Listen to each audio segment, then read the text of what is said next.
Hello and welcome to this third and last part of my tutorial about this title sequence I created.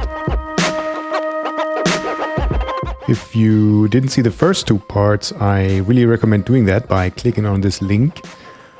What is this third part about? Some of you might have guessed it, it's about post-production, because we finished the shooting last time.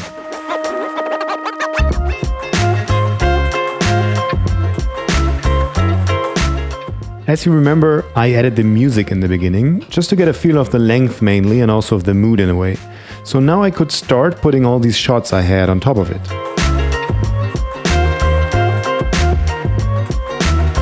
I'm starting with hard to read shots, at least the first shots are harder to read than the last ones.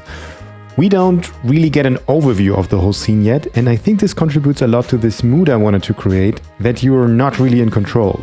As I said, you don't really have an overview and you don't really know what is happening. There's some kind of an anxiety factor to it.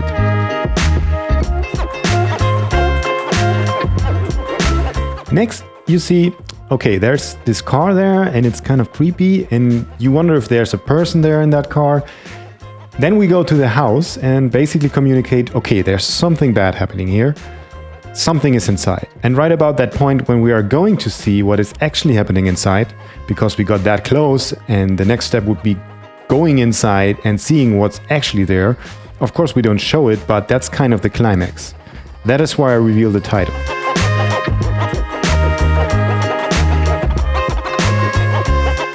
Once I finished the editing, I went into the color grading, which of course was really exciting because I had this whole color palette worked out right from the start, and I think I'm pretty satisfied with it because everything kind of fell into place.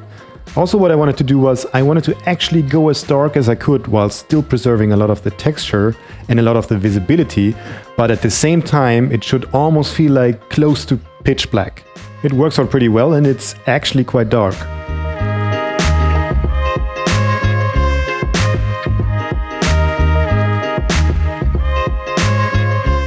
And what I really like is that this idea of these orange yellowish tones that are in the highlights, mainly coming from the windows, from the street lights, that they actually work in the way I wanted them to. This is an idea I also had from the beginning, some kind of liquid that bleeds into the frame. I used it here and there, especially when there was a credit revealed. And again, it's unknown, it's uncertain, you don't really know what it is, but we make a little bit more of this thing visible we are heading towards while still keeping it a mystery.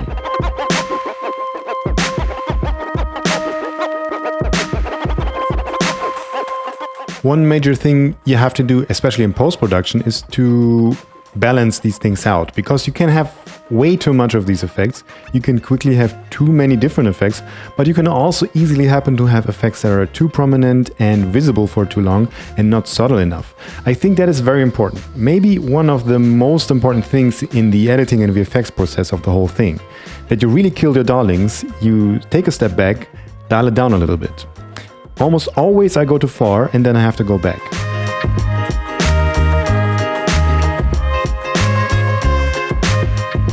Also, what I of course had to do, I had to nail the font design.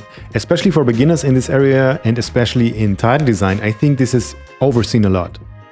You really have to put a lot of effort into finding the right font, finding the right placing and finding the right layout. When I was studying graphics design, we had whole classes just on fonts. How the spacing between the letters works and stuff like that. It's kind of a science, and the frame and the credits, they should become one.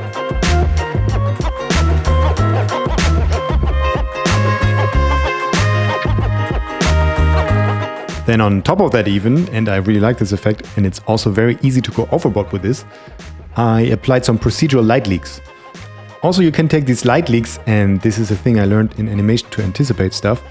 For example, I would have it come up really briefly just before the credit comes in. Or maybe if you want to do kind of a cause and effect thing, the credit comes in and the light leaks comes in right after, as kind of an echo in a way.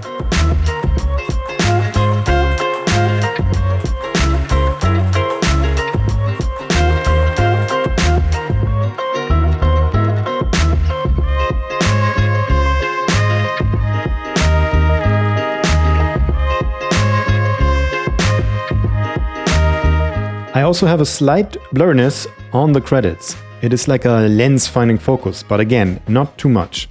But it makes everything more organic and less digital.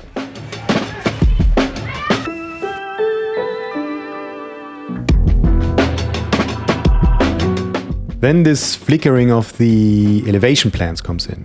For a moment I thought, okay, should I use them at all? Because I actually forgot about them. But then I guess I took a look at my script again. I drew all of these plans very sophisticated and very accurately, because actually I originally wanted to use them a lot more. Sometimes it's really important that if there would have been a good reason to not use them, not just use these kind of things just because you put all the work in it. Sometimes you have to throw away work. And I tried around with it and ended up just using it a little bit.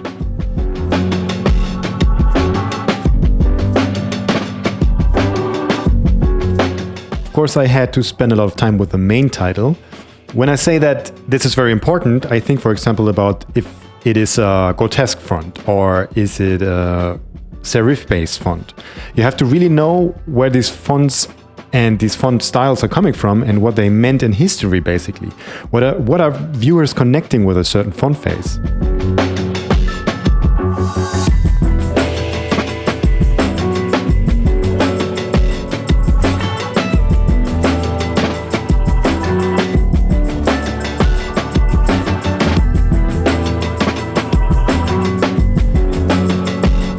So I guess this is it. This wraps up the behind the scenes. This is the final part. If you like this video, please actually like it using the button. And if you made it this far, it's pretty clear you should subscribe to my channel. Thank you for watching. See you next time.